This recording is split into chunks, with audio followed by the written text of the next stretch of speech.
So in this video, we're going to go through the process of creating a brand new Azure Active Directory tenant.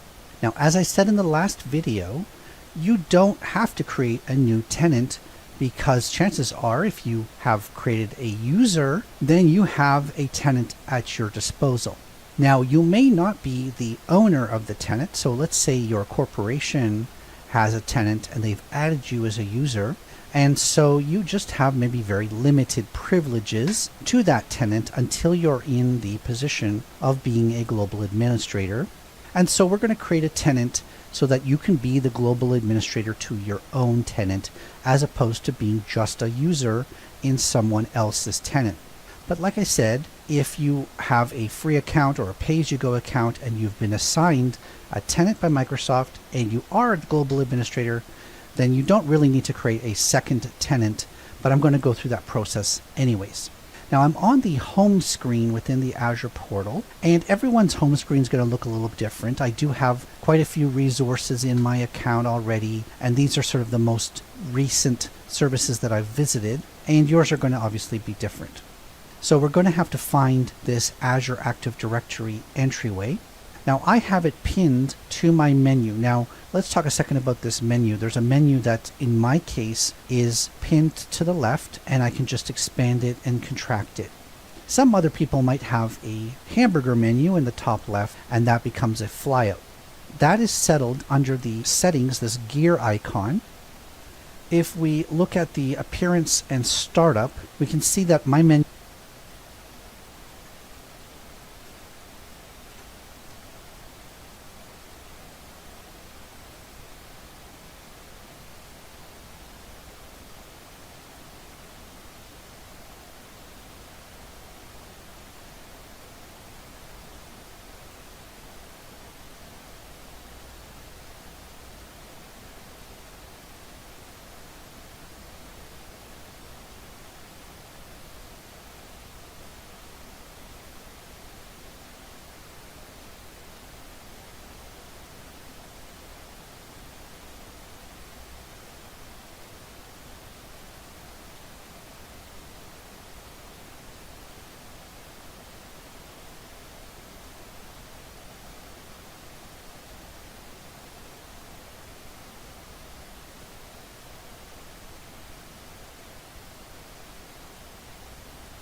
is docked, but you might have a flyout menu, and I different have colors and themes and contrasts.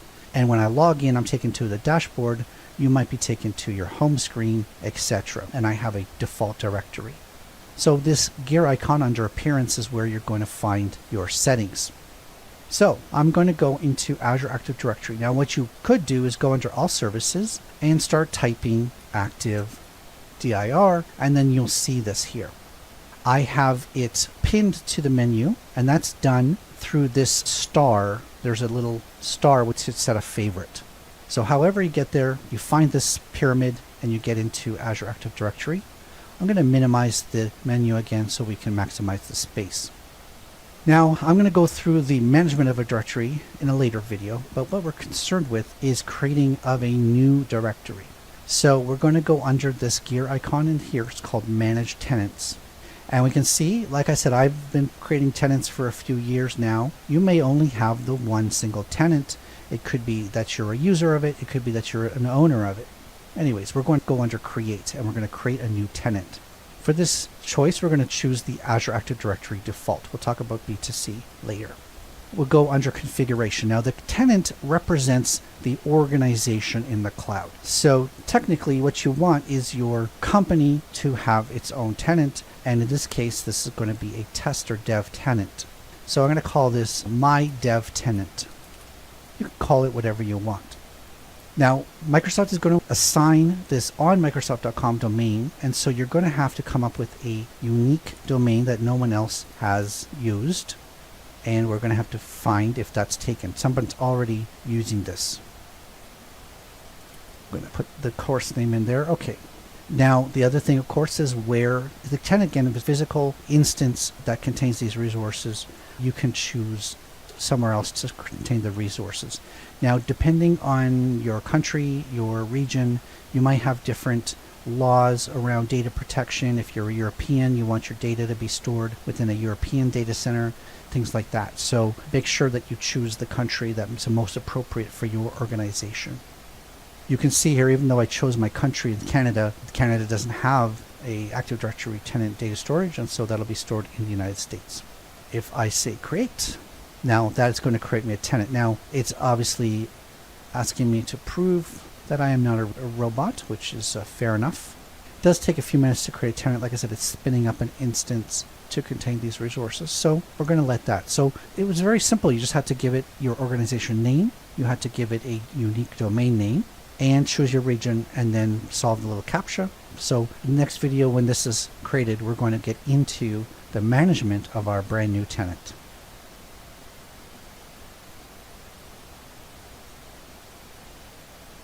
All right, our tenant was successful. You can see they clicked the link to your new tenant, and so I'll do that. Now what Microsoft's doing is switching the context, so the whole thing reloads here.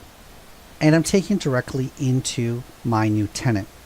Now, like I said, does it really matter that you are using your default tenant, which you are an administrator of, or you're using this test tenant that you're the administrator of? The only thing that matters is that you have administrative privilege to the tenant that you were playing with to learn this course. All right, so we're inside the tenant, and this overview screen obviously gives us the lay of the land. We only have the one user, which would be us. There's no groups, applications, or devices registered to this tenant, and we can see some other information. Now, this tenant ID is used in some scripts and things, so you will from time to time be asked for a tenant ID when you're trying to do something in PowerShell or CLI or something like that. So this is where you would go, the overview screen, to grab that. You can see that I am on the free license of Azure AD, and at some point we're going to get into using features of Azure AD that requires a premium license. So the free license does have some limitations. I won't talk about them right this second, but soon enough we'll talk about the reasons to pay for Azure AD.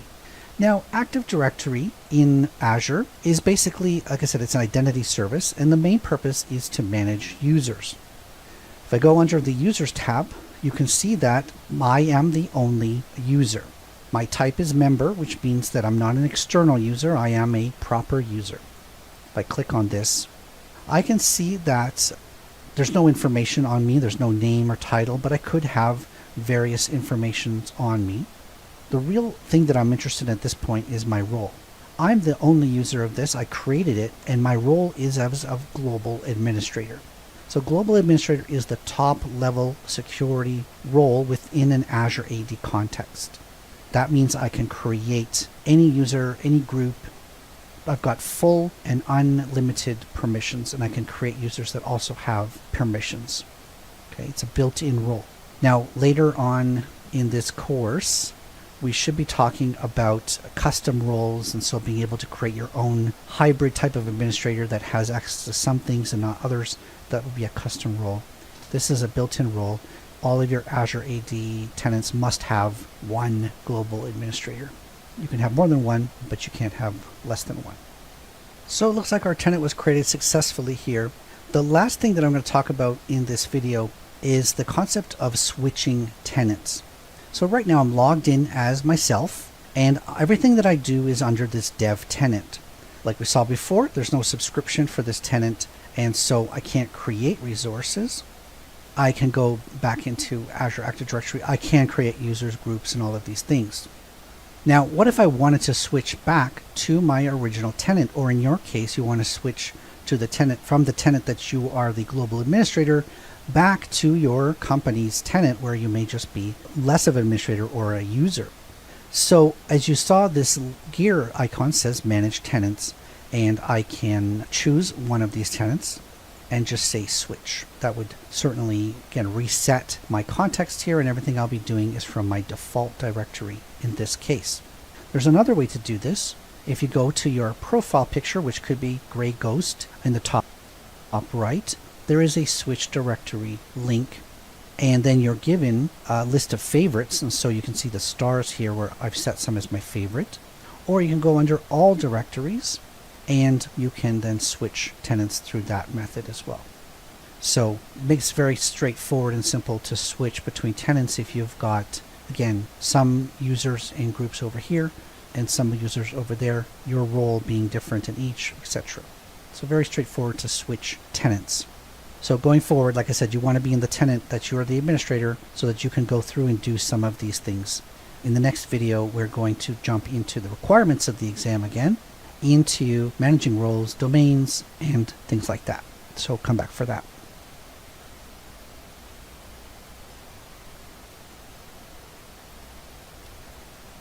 Well, you'll remember in a previous video, I compared the differences between the free tier of Azure Active Directory and the Premium P2, as well as the Office 365 tiers. So we're going to find lots of limitations when it comes to this Active Directory if we're not on a premium plan. For an example, I can assign roles to administrators that are built-in roles, but I cannot create what are called custom roles because, again, I'm not on the premium P1 or P2 tier. So if this is your first time playing around with P1 or P2, you can click this kind of link which says get a free trial. There's many ways to get to here, but I'm in the roles and administrators section of the Azure AD, and I can click this banner, and you would see the offers here for a couple of different free trials, and maybe you want to try this P2 tier. And again, this is going to get us access to custom roles. It's going to get us access to extra types of multi-factor authentication. It's going to get us access to some of the artificial intelligence elements of defeating hackers and things like that. So we can click activate. Now in my case, I'm going to click activate, and it's going to reject me because I've done the free trial already, and it's not possible to do the free trial more than once.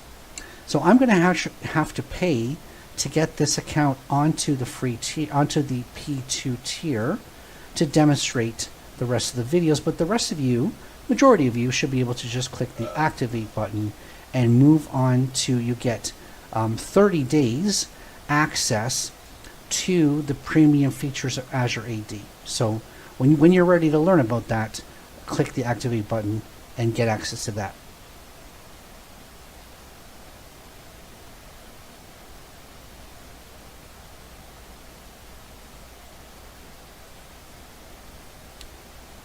So since I'm unable to update this tenant to AD free, I've been forced to pay for Azure Premium P2.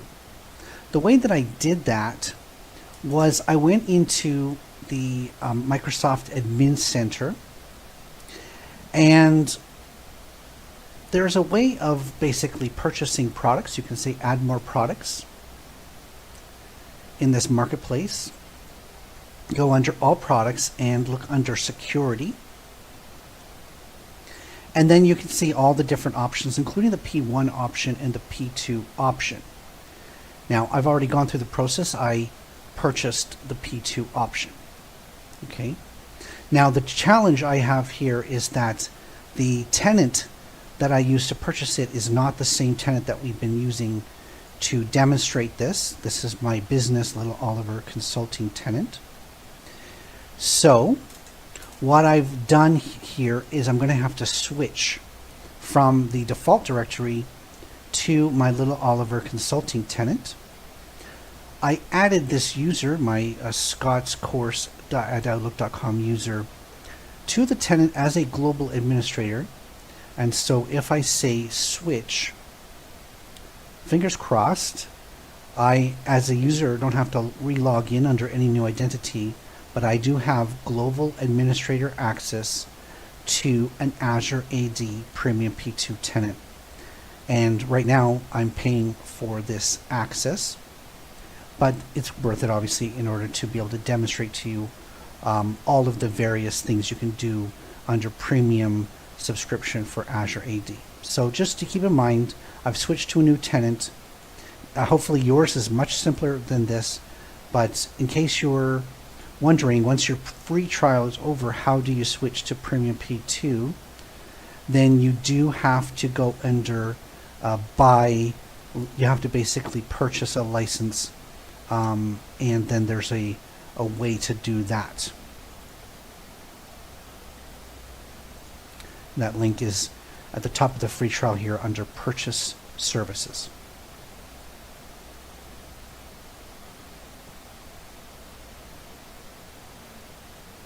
So you'll remember when we created this tenant that we basically had to choose a tenant name, and that tenant name goes as part of the fully qualified domain name for the tenant. And you might think, well, what's the implication of this? Like, where does this domain come into play? Well, yeah, there's going to be some internal code when you need to access your Active Directory in a program in order to do authentication of users. Nobody's going to see the domain that's being connected to. But what does happen is when you go to try to add a user to your domain, and you want to say, okay, let's start adding native users part of my organization. So I want to add, Joe Smith as being a user. Well, the only domain we have available to us is this default domain, mydevtenants sc300.onmicrosoft.com in my case. And there are no other domains, and I cannot specify one. So if your company is example.com and your user is joesmith@example.com, you can't set this up without configuring Active Directory for the domain. And so in this video, we're going to add your company's domain as a custom domain to your tenant. We're going to get out of the user space and go back up here. Now right under Manage, we see a custom domain names option. And the default domain is here, but let's say we want to add our company domain. In my case, it's getcloudskills.com. Now, I'm using a domain that I have control of because then we're going to have to validate that we own the domain, and we'll go through that process. So you're going to add your company's domain name into this custom domain and say add. But in order to prove that we own it, we do need to add either a TXT domain record or an MX record. TXT record is pretty straightforward. Now, if you don't have control of this domain, let's say you are an employee of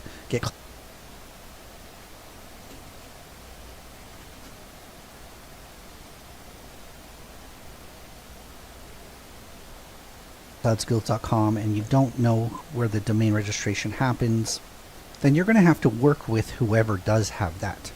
So this record needs to be added to the domain registrar.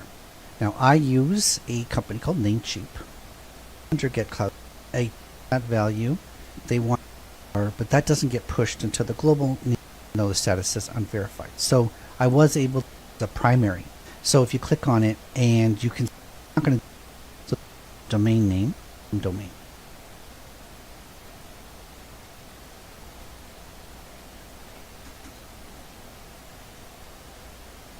Okay, so let's say that we're just getting started. We've created a brand new tenant for ourselves that we are the global administrator of, or if we just created a brand new Azure account, we were given a tenant that we are the global administrator of, either or. And so we're looking at the screen. You might have this Azure free tier, and I'm working within the AD Premium P2 so I can demonstrate everything to you. Now, the underlying concept, so Azure Active Directory is an identity management service. And so the identities that it's managing are both users and applications, because applications can have identities, as well for security purposes. But in the case of users, we're talking about individuals who have been granted access to some resources within the Azure Cloud Platform. Now, when I created this, it imported a couple of users from my existing tenant, and I just recently added myself, this Scott's Course account, to manage this tenant. We can see here at the top right, I'm logged in as this user, and so even though I'm not natively part of that tenant, I've been added as an external guest to be a manager of this tenant. So you can create multiple users. You can either just go into new user and create the user. You can invite external identities to be part of your tenant. And as I said previously, you can synchronize with Azure, with Active Directory on premises, Windows Active Directory, and import a subset of your users from your company into Azure AD. So what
we're going to do, the purpose of demonstration, is we're going to create a user.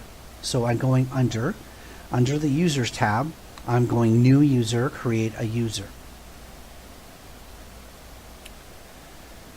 All right, so I'm just going to pick to create a user template. Now in this particular case, I'm working within a domain that I already own and has already been set up as a custom domain. You might have an Azure assigned domain, the something.onmicrosoft.com. So every tenant has this onmicrosoft.com domain by default. And we'll get into talking about custom domains, and then you'll be able to use your own domain. Okay? So let's just create it using the default domain, this onmicrosoft.com. Users have to have a unique name, so this is testuser1. And you can see there's an @ symbol between it, so the username when they log in is going to be testuser1 at certpracticenet.onmicrosoft.com. This is my tenant's domain. You're going to have your own domain. And then I can call this test user. Now that's all that's required in order to create a user. I don't have to assign the password. I can auto-generate the password. And I don't have to assign a role or fill out any of the other details. This is all optional. So I'm going to say create. So it's going to go off. It's successfully created, and I can refresh. It might take a few seconds for the Azure portal to get the news, and there we are. Test user is now a member of up to 500,000, has no permissions to. We have the ability to see all of its settings, where it belongs, and things like that. If I go into edit properties, I can go back and forget test user 1, test user 2. When you're done, shown how we can create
All right, so the purpose of this next lesson, I'm going to create some new users. I'm going to create 3 students, and I'm going to create 3 teachers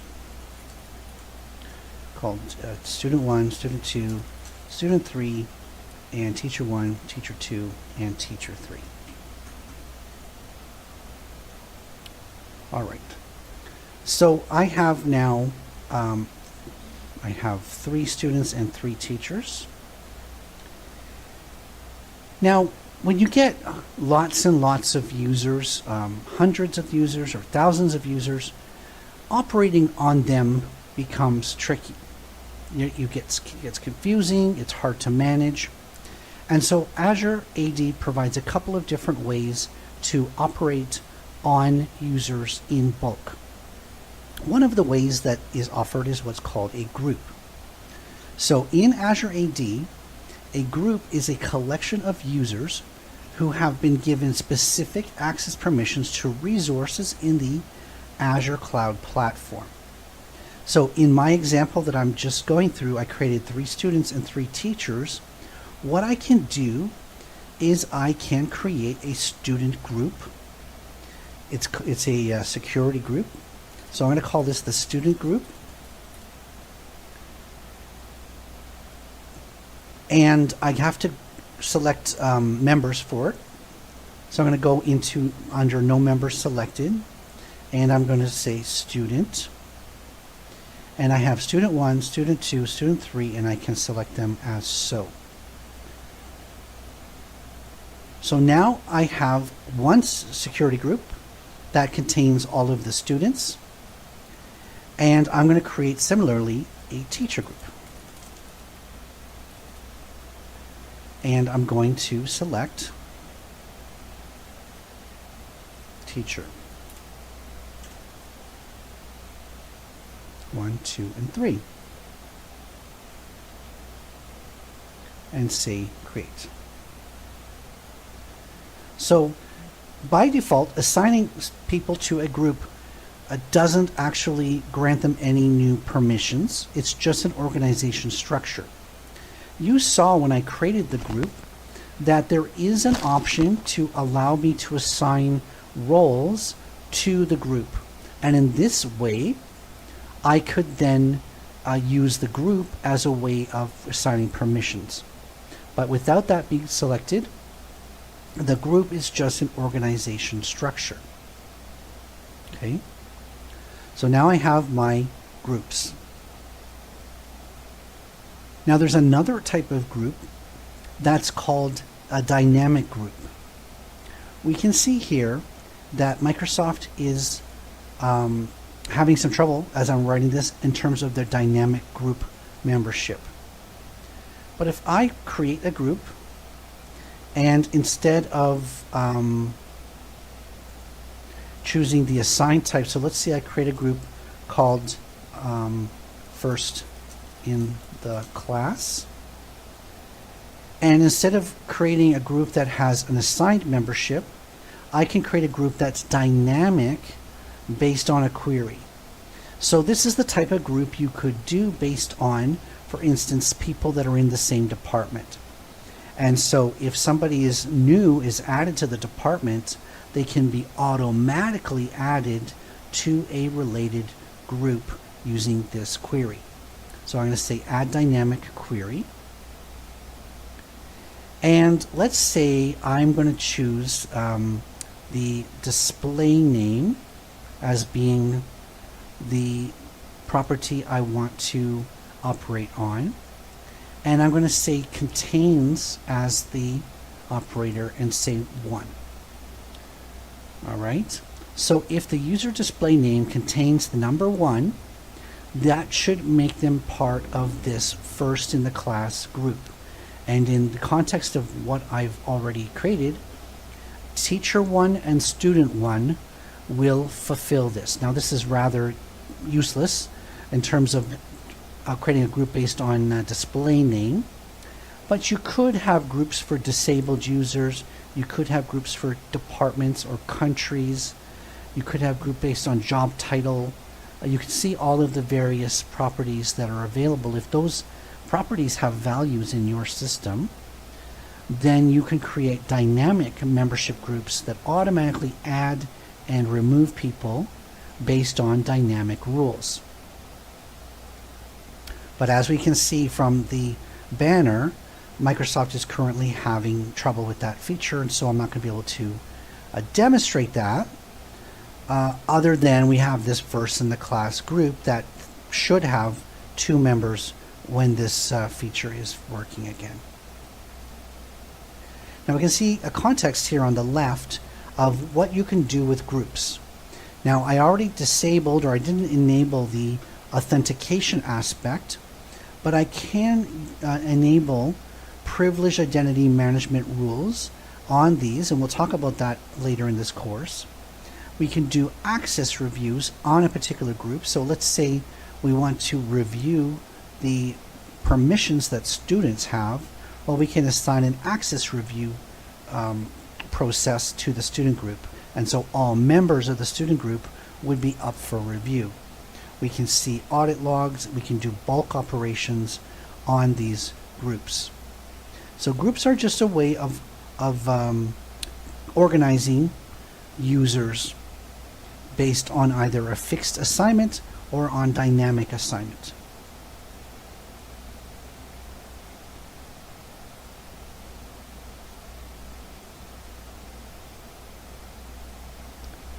So in this video, we're going to readdress the concept of a license within Azure AD. Now, in a previous video, we did compare the free version, the Office 365 license P1 and P2 licenses, to see what features are in each. And as a result, I have upgraded to the P2 tier on my own Azure AD tenant. So what I'm going to do, I'm going to review the license, and I do have to actually assign licenses to my users. So if I go into the AD, on the left I go under licenses, and I'm going to go on the left under all products. So we can see on this screen that I have 2 licenses that I pay for. I have my Microsoft 365 apps, which is, Office and Outlook and PowerPoint and things like that. And now I have this Azure Active Directory Premium P2. Now I only purchased 1 license for that. Again, it's a monthly charge or a yearly charge per user. Now you may have noticed that we have gone into the users tab and we've created, 3 teachers, 3 students. I've got my original user. I have myself in my course teaching. So there are 6 or 7 or 9 users at this point, but I only purchased 1 license. That's because you don't have to assign a license to a user that doesn't need it. If we go under license features, we can see all of the features of Azure AD, and we can see that some of these things are available for only the free license, and some of them are unlimited if you paid for it. So I have paid for 1 license, so the feature is available for me. But if I have users that need any of these features, then I should pay for and assign a license for them. So let's look at an example here. Okay. So self-service password reset is one of the features that's available for this purchase. And we'll talk about this actually in the following video. But in order for users to be able to manage their own passwords, you have to pay for that. Otherwise, they have to call your help desk or call you and say, I need my password changed, and you would do it through a password reset on the user profile screen. But to have that functionality enabled, this is going to be a paid feature. So I would have to basically assign a license to the users that I want to have this type of feature. Now, multi-password authentication for administrator roles is included in the free tier. We saw that. but multi-factor authentication for phone and SMS is a paid feature. The multi-factor authentication that's free is for the Microsoft Authenticator app, I believe. So all of these conditional access, identity protection, privileged identity management, if the users require these features, they need to have a license. So I'll show you how to do that. We're going to go back to the top here, and we're going to go under users. And for now, I'm going to assign my premium license to my guest account that I'm using here, which is a global administrator on this account. So I go under this account and I go under licenses, and you'll see that this account does not have any licenses. So I say assignments. So now I'm shown the 2 licenses that I'm paying for on this tenant, the Microsoft 365 license and Azure Active Directory. I want to assign the Azure ADP2 license to this one user. So I'll select it. I do get options here for I can unselect it, which I won't do. Now I already know when I say save that this is going to give me an error, but I'm going to do it anyways. It says license assignment failed. I'm going to click the failure notice, and I'm going to see it says license cannot be assigned to a user without usage location specified. Now the reason this error occurs is because certain regions of the world have certain restrictions on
on software that Microsoft can provide. As you might understand, there are legal restrictions in certain countries.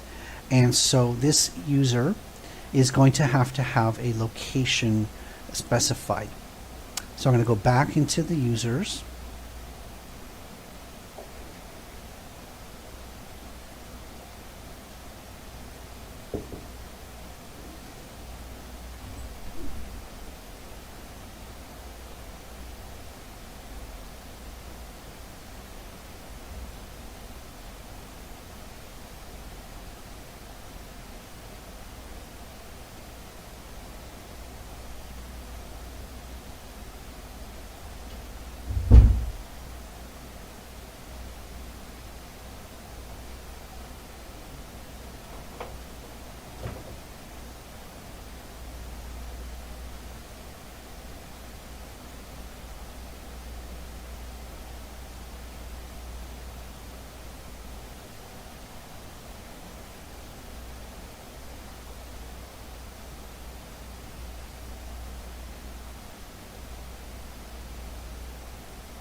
I'm going to select myself. I'm going to say Edit Properties. And if I scroll a bit, I'm going to see a drop down called Usage Location. So I'm going to pick that this user, which is me, is located in Portugal, and I'm going to say Save. So now I've successfully updated the user. If I go back to Licenses, back to Assignments, Azure P2, say Save, then I get the message license assignment succeeded. So that's a pretty straightforward error. So now I have a user that is eligible.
Hi there and welcome. In this course, we'll discuss how to utilize one of the largest and fastest growing digital marketing channels, social media. Over 3.5 billion people use social media worldwide, and I'll be your instructor for this course. I'm a product marketing manager at Google, and I'm responsible for bringing new innovation to market by championing our customer needs and sharing the magic of Google's products. In my work as a product marketing manager, I use social media marketing to share insights and solutions to help my customers connect with their users and grow their business. Previously, you learned the basics of digital marketing and how to optimize SEO, SEM, and display advertising to attract and engage customers online. This course will discuss how to use social media marketing to promote your business, product, or service. First, we'll explore 5 key pillars of social media marketing: how to use earned, owned, and paid media in your social media campaign, how social media marketing fits into the marketing funnel. Then we'll discuss how to create strategy for your social media marketing campaign, including defining your campaign goals and determining your target audience. You'll also learn how to plan and publish content at the right time and with the right frequency. And you'll discover social media management tools to help you accomplish this. Next, we'll explore how to listen to and engage your social media audience. And we'll discuss how to write, repurpose, and design content to build relationship with customers. After that, we'll discuss how to measure the success of your social media campaigns through analytics. You'll identify important social media metrics to track and learn how to create and present compelling reports on your data. Finally, you'll learn how to run a paid social media campaign.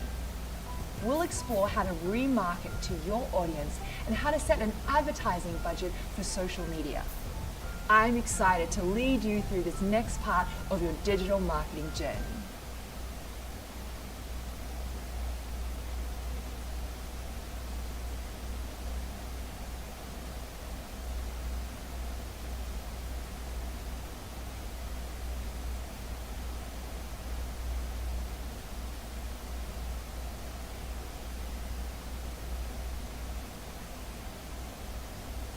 As I mentioned, this course will be all about marketing on social media. Social media is any digital tool that enables users to create and share content publicly. With billions of people on social media throughout the world, your current and potential customer will likely be some of them. People use social media platforms like Facebook, Twitter, YouTube, and Instagram to stay in touch with friends and family, share photos and videos, research products to buy, stay up to date on current events.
find entertaining content to read, and more.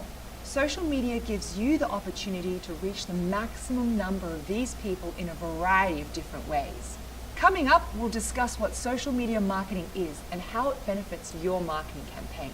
You'll learn about 5 key pillars of social media marketing: strategy, planning and publishing, listening and engagement, analytics and reporting, and paid social media.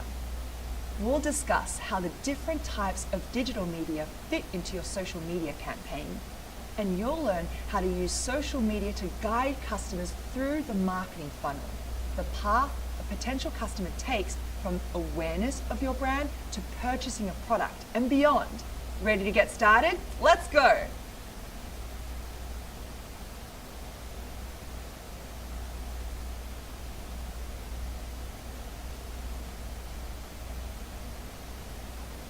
In this video, I'll explain what social media marketing is and why it's important for the success of your marketing campaigns.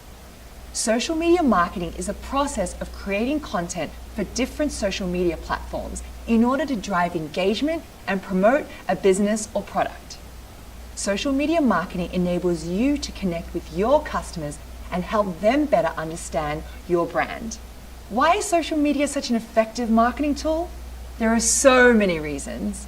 First of all, social media is an excellent way to increase brand awareness. Brand awareness refers to how familiar people are with a particular business or product. Think about a time you saw a social media post that caught your attention from a brand you didn't know. If you can remember that brand now, that's brand awareness. Social media platforms engage with over half of the world's population. And according to a Pew Research study, over 70% of social media users check their accounts at least once a day. People use these platforms to interact with their friends and family, as well as companies, so you can connect with users whenever they log in. This makes social media a natural place to target new customers. Social media also helps you build stronger relationships with your existing customers. It gives you the opportunity to build their trust, help them solve problems, and show them that you care about their needs and opinions. Additionally, marketing on social media can help you grow your business by driving more traffic to your website. By sharing your website content on your social media platforms, you can direct users to your site every time you publish a new post. You can also increase website traffic by including your website address in all of your social media profiles so that people who want to learn more about you can easily do so.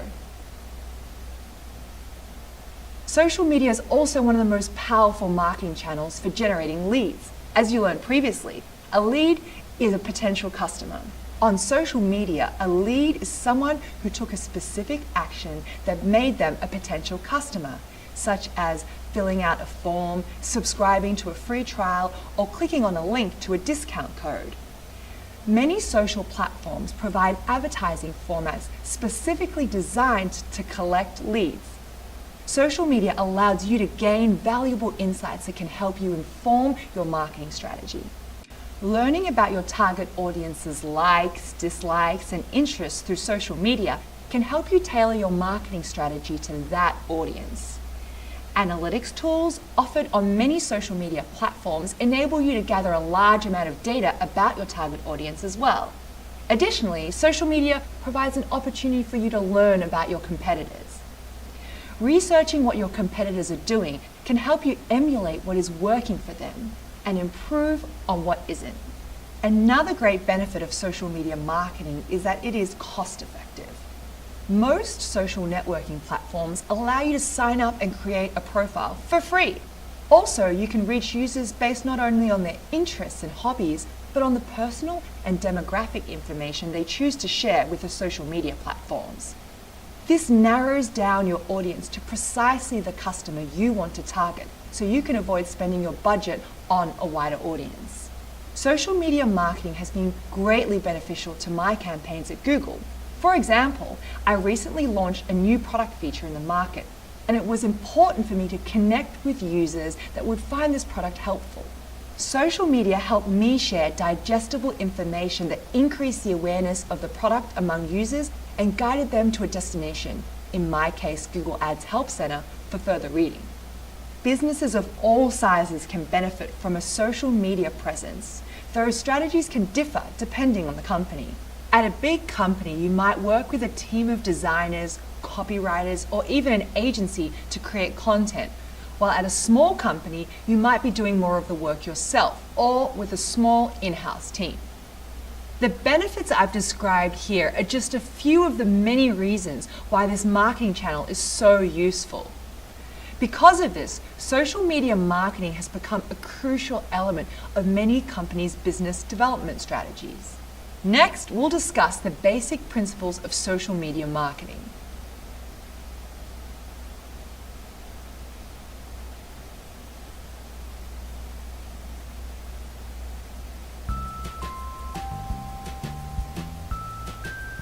Hi, my name is Cindy, and I'm a product marketing manager at Google. In a typical day, I focus on 3 key areas. Firstly, I work really closely with my research agencies or my sellers to understand what exactly our customers are thinking about. Are there new challenges that they're facing, and what's top of mind for them? Secondly, I work with my product managers to really understand some of the new innovations that are coming to market. There are a lot of technical jargons and technical papers that I need to understand, so I spend a lot of time digesting and reading through it, and then scheduling time with my product manager to really understand the ins and outs of the product. It's really important to be able to communicate and connect with others, to really foster relationships, and to really sort of realize we're trying to achieve the same thing. And then finally, I spend a bit of time developing my marketing strategy.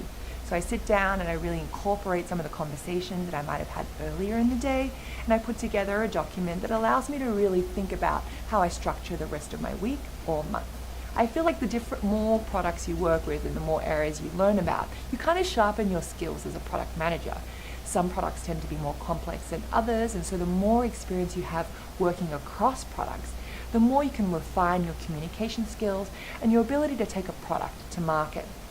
Sometimes product marketing managers may go from what we call an individual contributor to a team leader. They manage other product marketing managers, and they think a lot about strategy, and they work more cross-functionally with different teams. The biggest advice I have for anyone starting a new career is to be curious and to be incredibly hungry to ask questions.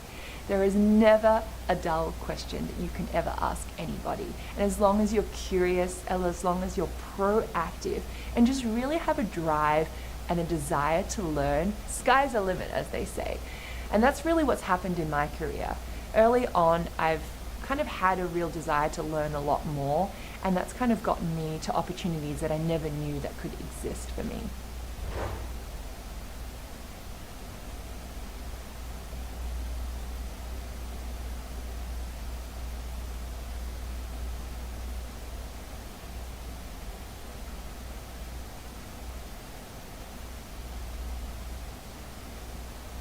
Previously, we discussed why social media is such an important piece of your company's marketing puzzle. Now, let's talk about 5 core pillars of social media marketing: strategy, planning and publishing, listening and engagement, analytics and reporting, and paid social media.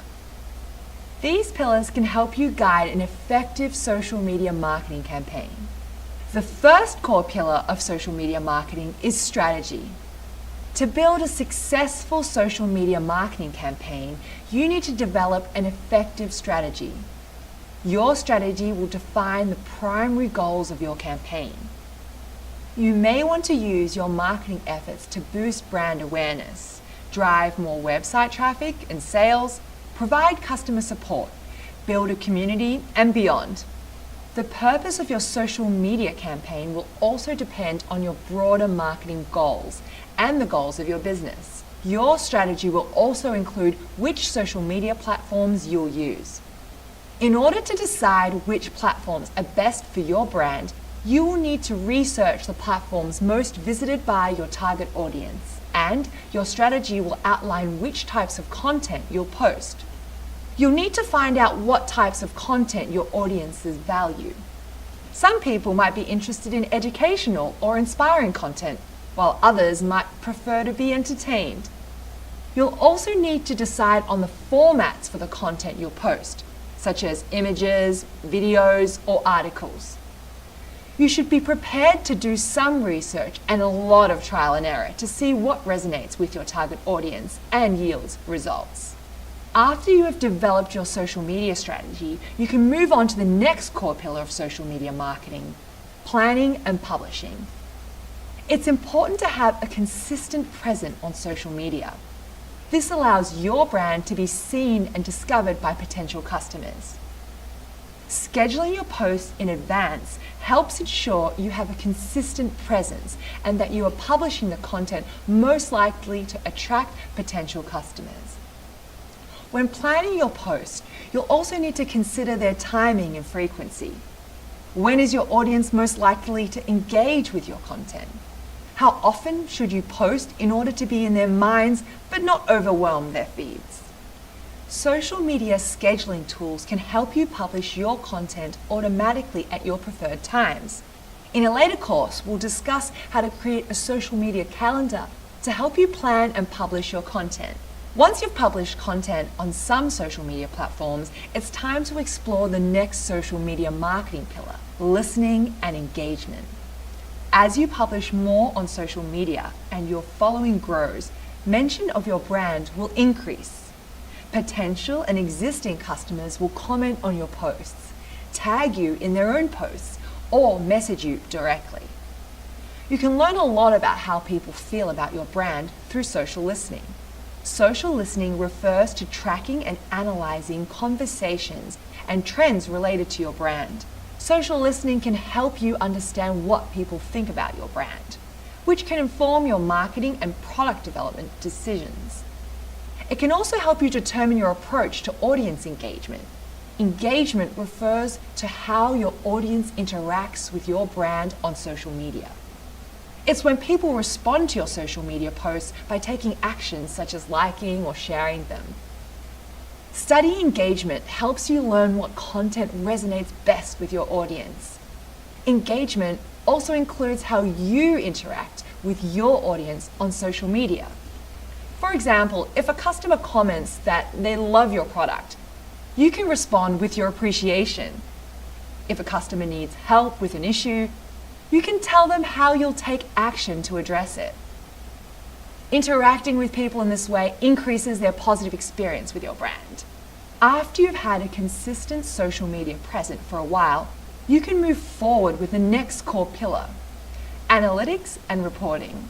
Social media analytics is the process of collecting data from your social media platforms and analyzing that data to make business decisions. Social media analytics tells you how your campaign is performing.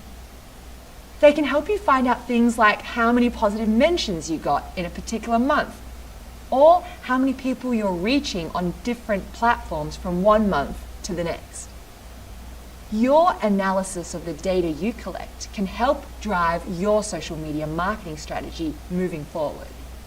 After you've collected and analyzed the data, you can share social media reports with stakeholders to inform them about the results of your campaign. A social media report is a document that presents relevant data and analysis about your social media activities. You can set up different reports to help you monitor different metrics such as followers, comments, or clicks. This can help you improve the performance of your campaigns over time. Many social media platforms provide their own analytics and reporting tools. We'll explore analytics tools in a later course. That brings us to the last core pillar of social media marketing, paid social media. Previously, you learned about the differences between organic and paid media. While many of your marketing activities on social media will involve organic content, you may need to develop a paid social media strategy as well. You'll be able to better control and target your marketing with paid social media than with organic approaches. And social media ads generally allow you to reach a wider audience than organic posts. Paid social media can also help you grow your brand and broaden your presence on social media. The data you gather about the success of your organic approaches on social media will help you inform your paid social strategy. Now you've learned a bit about 5 pillars of social media marketing: strategy, planning and publishing, listening and engagement, analytics and reporting, and paid social media. In the coming lesson, we'll discuss each of these pillars more thoroughly and how you can bring them all together to create a successful social media campaign.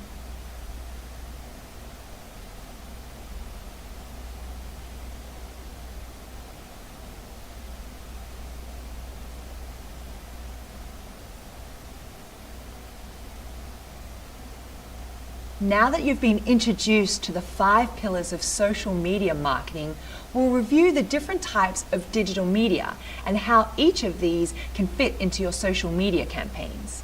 Previously, you learned about the 3 types of digital media: earned, owned, and paid.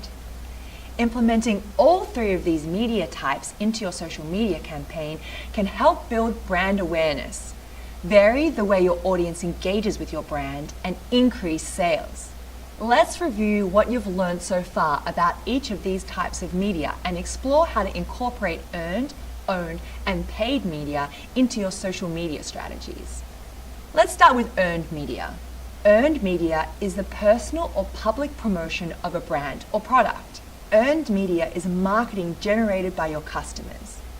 Whenever a customer tells a friend, posts on a social media platform or blog, or writes a review about your product, they are producing earned media for your brand.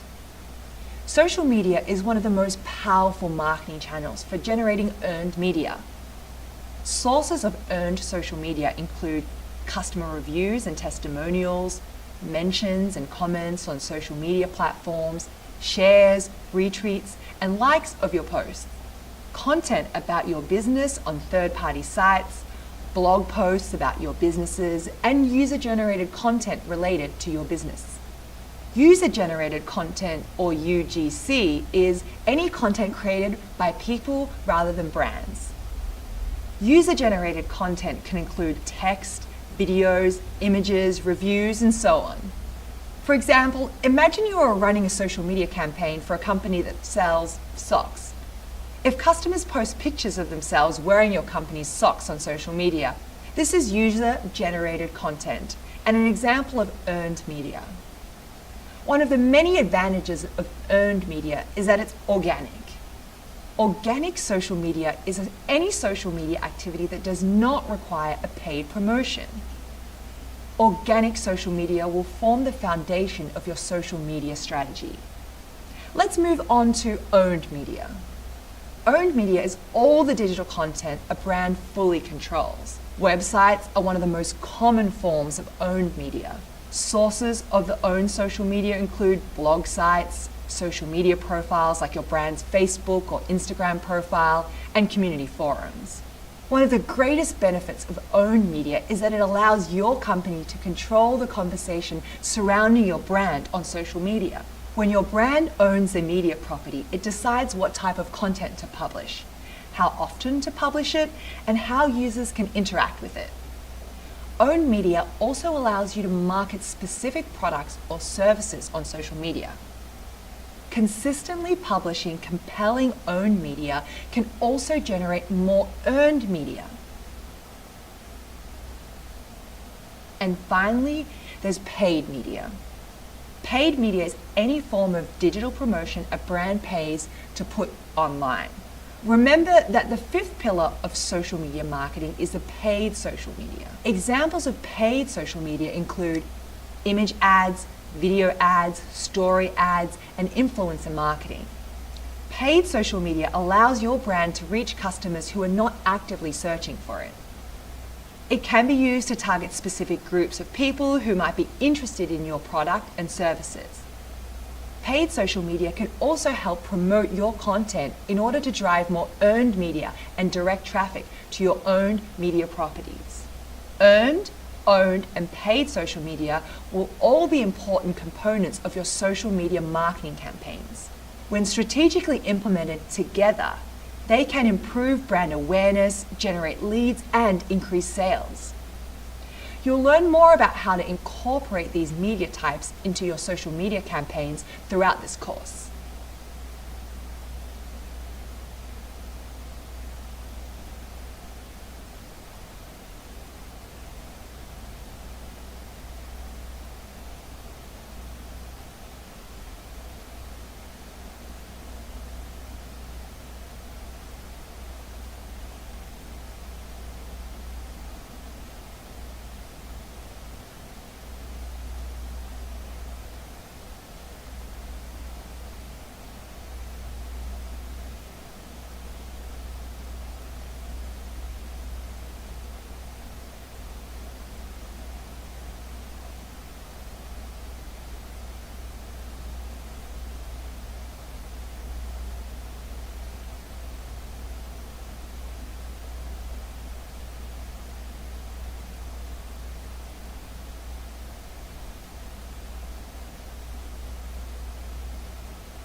In previous courses, you learned about how to guide potential customers through the marketing funnel. Now we'll discuss how to apply these strategies to your social media marketing campaigns. Let's start by reviewing what you've learned so far about the marketing funnel. The marketing funnel is a graphic representation of the process through which people go from learning about a brand to becoming a loyal customer. You have learned that the stages of the marketing funnel are awareness, when a potential customer encounters a brand for the first time; consideration, when the person starts to think about doing business with the brand and actively searches for more information about it; conversions, when the person decides to make a purchase; and loyalty, when the customer decides to purchase from the brand again. How you approach the marketing funnel depends on the marketing channel. You will use different tactics for print, SEO, and email marketing, for example, though these strategies will support one another. Now let's discuss how the marketing funnel can help guide your interactions with your customers and optimize your marketing efforts through social media. The social media marketing funnel begins in the awareness stage, with potential customers learning about your brand. At this stage in the funnel, your goal is to capture your audience's attention. You want to get people to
remember your brand and try to learn more about you.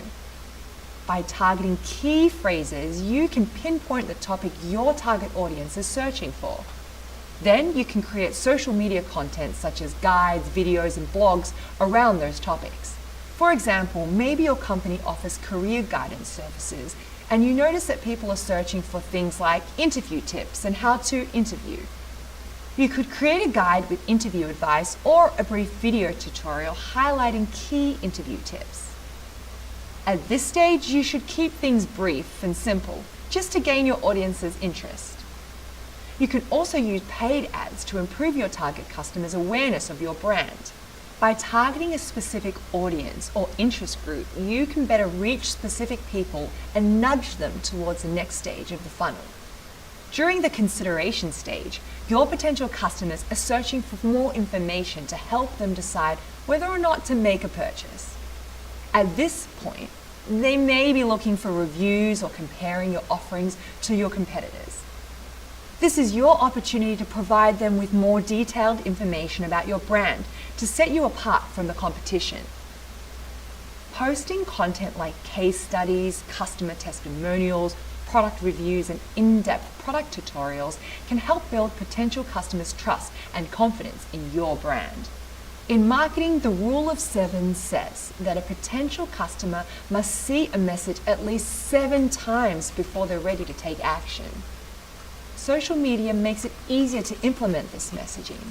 Each time you appear in someone's feed, you are making them more familiar with your brand.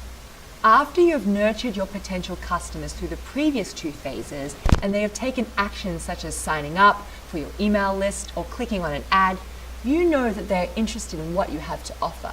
During the conversion stage, you capitalize on the interest.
People have already shown. During this stage, you can use paid remarketing campaigns to reach people who have already showed interest in your brand.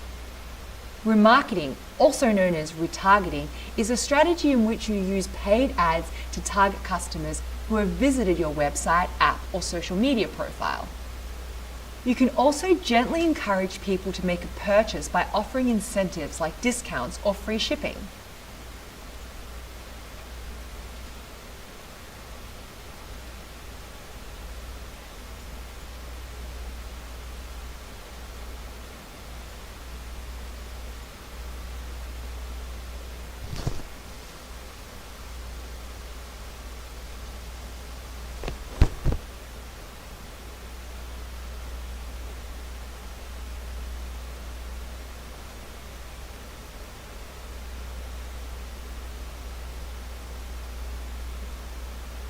after you've acquired a new customer.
You can move on to the loyalty stage.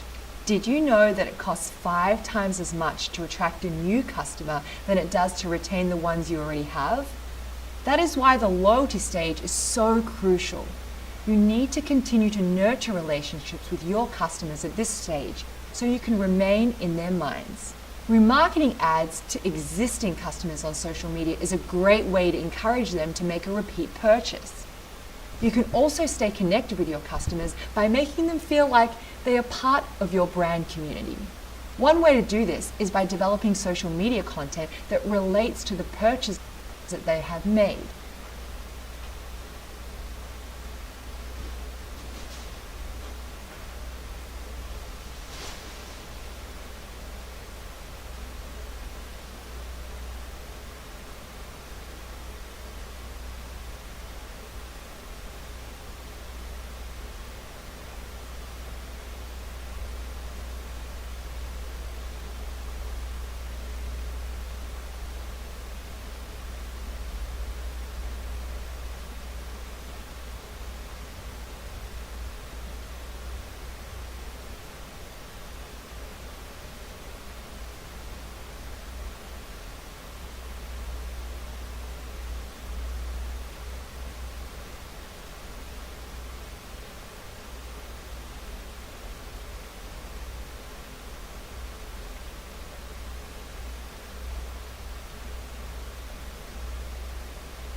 For example, if a customer purchased career guidance services from your company, you could prompt them to share on your community forum once they land a job. Great. Let's review what you've learned about guiding your prospective customers through the social media marketing funnel. The awareness stage is your time to capture your audience's attention. The consideration stage is your opportunity to provide your potential customer with more detailed information to set you apart from the competition and help build their trust and confidence in your brand. The conversion stage is when you capitalize on the interest people have already shown in your brand by remarketing and offering incentives. And the loyalty stage is a time to continue to nurture relationships with your customers so you can remain in their minds. You're almost at the end of this section. Next up, we'll wrap up what you've learned so far and discuss what you can expect in the next section.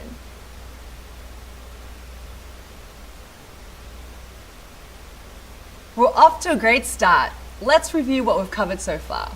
You've learned that social media marketing can benefit your campaigns because it can help you achieve goals like increasing brand awareness, targeting new customers, and building relationships with existing ones, and generating leads.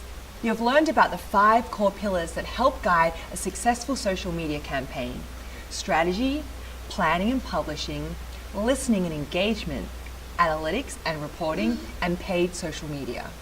We discussed the benefits of implementing earned, owned, and paid social media into your strategy. You've learned that earned social media is marketing generated by your customers. Owned social media allows you to control the conversation surrounding your brand. And paid social media allows you to reach consumers who are not searching for your brand.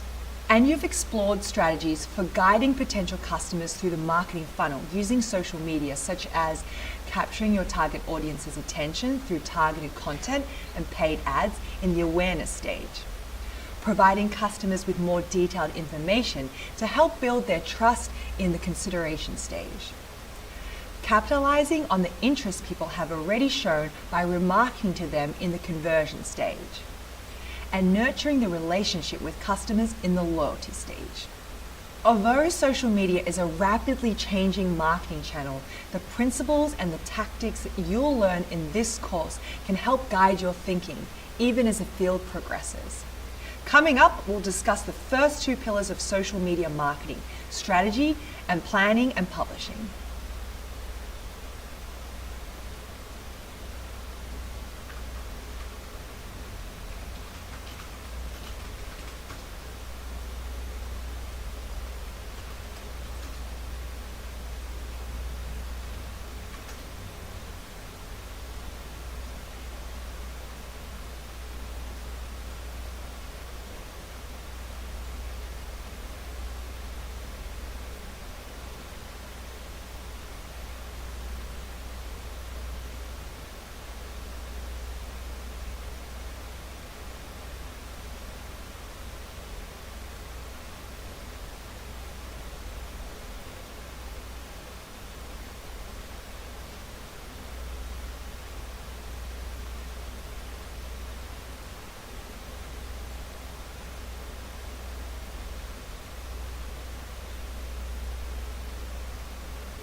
Boom!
east.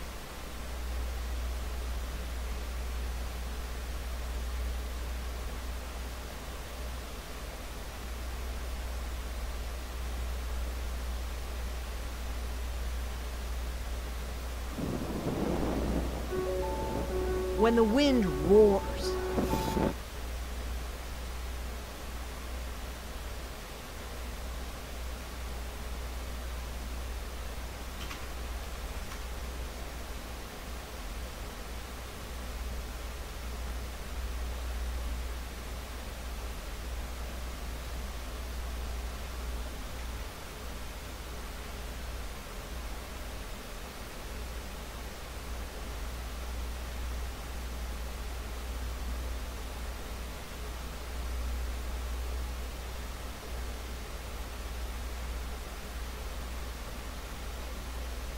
Searchers are bringing in extra equipment in an attempt to find parts of those problems. It was just like somebody opened up the skies. Water was coming in, you couldn't come out here, it would just wash you right down the street. Friday night and into Saturday, as much as I mentioned that train bridge area, that train railway that I was located at last hour. That is an area just outside of Truro, and that's a spot where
Thank you, sorry.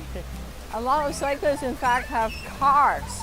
Yeah. So they choose to not drive their car because they prefer cycling. From like a driver's perspective when it comes to traffic and that too, like how are you going to keep that in mind when you're the mayor? If we drastically improve our public transit system, I think we can have less congestion. For a long time, there hasn't been enough investment to public transit.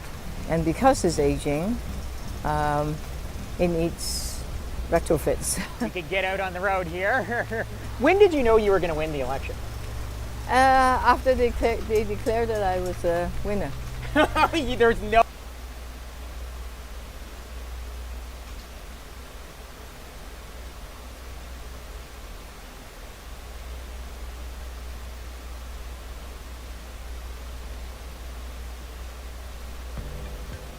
Hi, my name is Deepak.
Today, we have a significant announcement from the Honorable Sean Fraser, the Minister of Immigration,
Louis.